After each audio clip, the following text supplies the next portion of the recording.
Hello friends, welcome to my channel. आज के video में मैं आप लोगों को फॉर्म 67 से रिलेटेड बताऊंगी कि इसे कैसे फाइल करते हैं न्यू इनकम टैक्स पोर्टल में और कौन से असेसीज हैं जिनको ये फॉर्म फाइल करना है।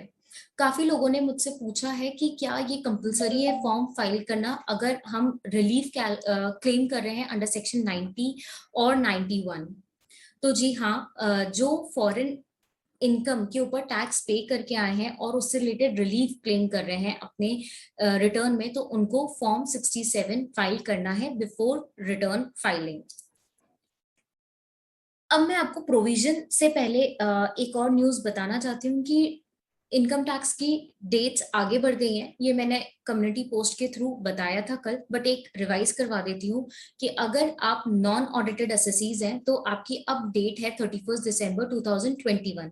और अगर आपका ऑडिट होना है, मतलब टैक्स ऑडिट होना है, तो जो टैक्स ऑडिट रिपोर्ट की लास्ट डेट है वो 15 जनवरी है 2022 और इनकम टैक्स रिटर्न की है 15 फरवरी 2022। अब ट्रांसफर प्राइसिंग केसेस से रिलेटेड जो ऑडिट होना है उसकी डेट भी 30 नवंबर से आगे बढ़ा दी गई है, 31 जनवरी 2022 कर दी है।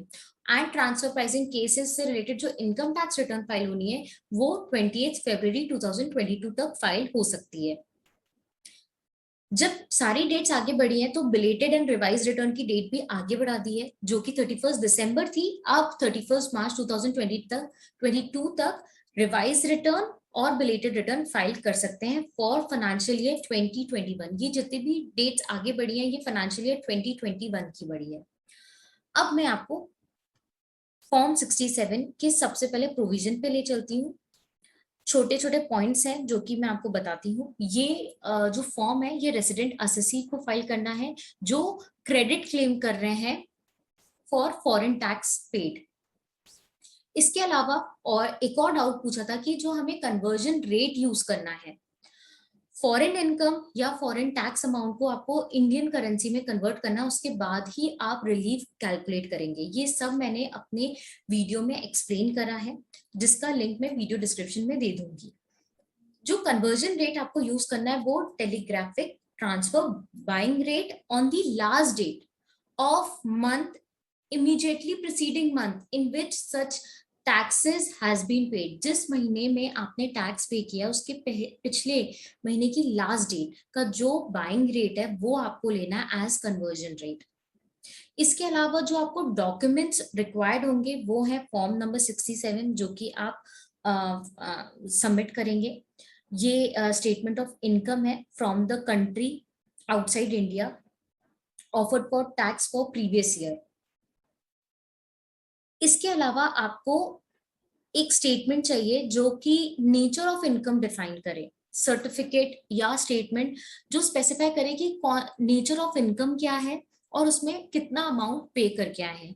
अब ये जो स्टेटमेंट या सर्टिफिकेट है ये कौन आपको इशू करेगा, तो जो ऑथराइज्ड है उस कंट्री, मतलब आउटसाइड इंडिया जिस कंट्री से आपने इनकम अर्न करी है वहां जो ऑथराइज पर्सन है वो आपको पे करेगा, या जो पर्सन रिस्पॉन्सिबल है फॉर डिडक्शन और पेमेंट ऑफ इनकम वो आपको इशू करेगा, या ऐसे कोई आप डॉक्यूमेंट में आपने साइन किया वो सर्टिफिकेट या स्टेटमेंट माना जाएगा।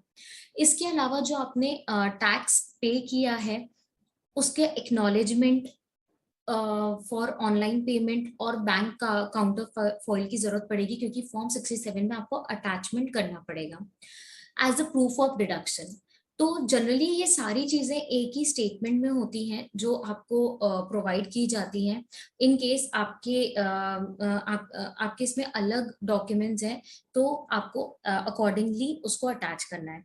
और ये जो फॉर्म 67 है जब आप रिटर्न फाइल कर रहे हैं उससे पहले आपको ये फर्निश करना है। अब मैं आपको इनकम टैक्स पोर्टल पे ले चलती हूँ। जब आप लॉगिन करेंगे तो लॉगिन में ई फाइल में इनकम टैक्स फॉर्म में आपको थर्ड जो कॉलम है, person not dependent on any source of income, source of income not relevant में ये फॉर्म मिलेगा, फॉर्म 67। मिसलेनियस में आप यहाँ फाइल नाउ पे क्लिक करेंगे। Statement of income from a country और specified territory outside India and foreign tax credit. इसमें आप राइट हैंड साइड में देख सकते हैं रेलेवेंट सेक्शन, जो section 90, 90A, 91, rule 128, foreign tax credit, इन सब के बारे में आप पढ़ भी सकते हैं।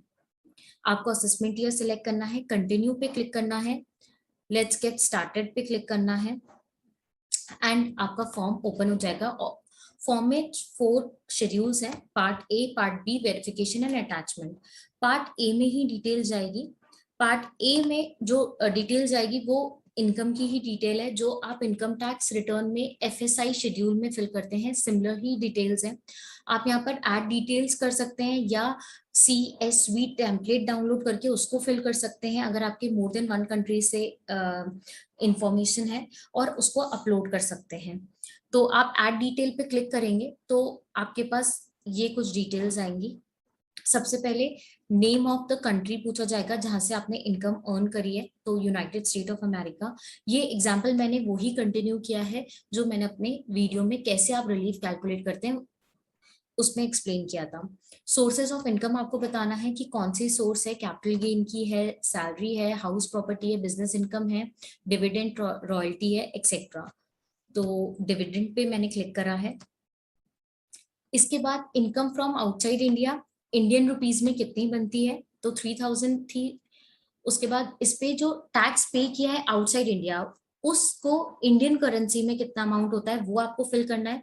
रेट ऑफ एक्सचेंज बताना आपने कौन सा लिया है। फिर tax payable on such income under normal provision in India.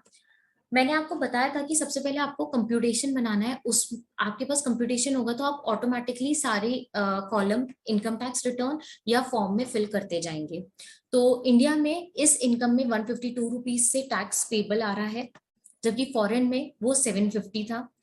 फिर उसके बाद tax payable on such income under section 115 JB JC, ये मैट प्रोविजन है, ये कंपनीज के लिए अप्लाई होता है, तो अगर आप इंडिविजुअल है तो आप इसको 0 करें।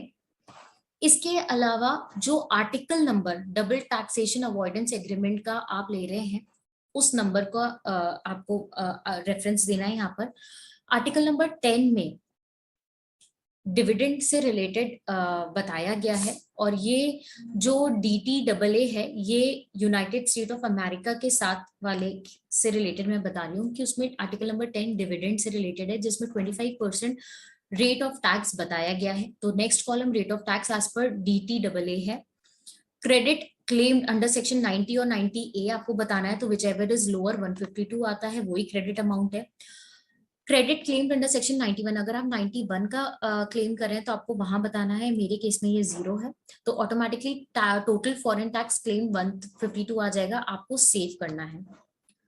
यही सेम डिटेल मैं आपको CSV टेम्पलेट में भी बता देती हूँ कि कैसे वो इंफॉर्मेशन दिखेगी।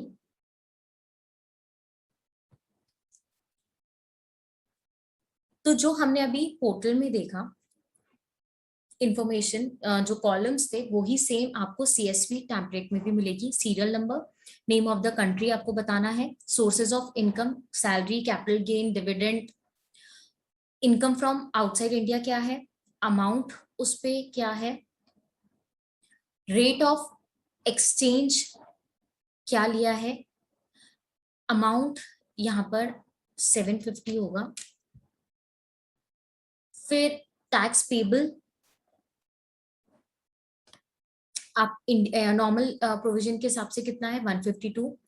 Tax payable on income under section 115 JB JC 0 होगा। आर्टिकल नंबर ऑफ DTAA आपको बताना है। Rate of tax as per DTAA 25% है। तो टोटल जो फॉरेन टैक्स क्रेडिट है वो 152 रुपीज आ रहा है। ये ही सेम डिटेल्स हमने ऑनलाइन देखी थी और ये ही आपकी CSV टेम्पलेट में है। आप फिर इसको अपलोड कर सकते हैं।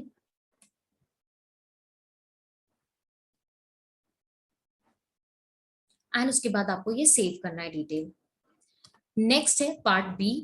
पार्ट बी में आपके जो प्रीवियस ईयर से रिलेटेड कोई भी फॉरेन टैक्स रिफंड है उसके बारे में बताना है। फर्स्ट क्वेश्चन है whether any refund of foreign tax has been claimed in any prior accounting year as a result of carry backward of losses. अगर आपके कैरी फॉरवर्ड है कुछ losses according to refund of foreign tax, तो आपको उसकी detail yes करके बतानी है या फिर नो करनी है अगर ये आपका फर्स्ट ईयर है और आपको रिफंड अभी मिल चुका है तो। whether credit for any foreign tax has been claimed under which is under dispute, अगर कोई क्रेडिट डिस्प्यूट में है तो आपको उसकी डिटेल बतानी है, अदरवाइज नो पे क्लिक करना है और ऐसे आप सेव करेंगे। नेक्स्ट है वेरिफिकेशन। वेरिफिकेशन में सिर्फ नाम एंड स्टेटस आपको बताना है, इंडिविजुअल और अदर स्टेटस है आपका।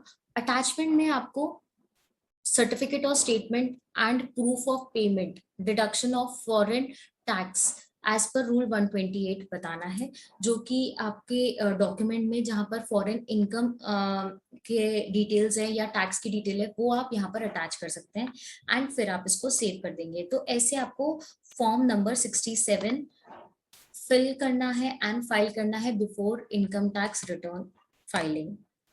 तो होप आपको ये फॉर्म 67 समझ आया होगा। अब मेरा जो नेक्स्ट वीडियो होगा वो होगा फॉरेन एसेट शेड्यूल आप कैसे फिल कर सकते हैं इनकम टैक्स रिटर्न में। तो अगर आपने मेरे चैनल को सब्सक्राइब नहीं किया तो प्लीज इसे सब्सक्राइब करिए, जैसे ऐसे ही आपको एजुकेशनल वीडियो मिलते जाएंगे। Thank you.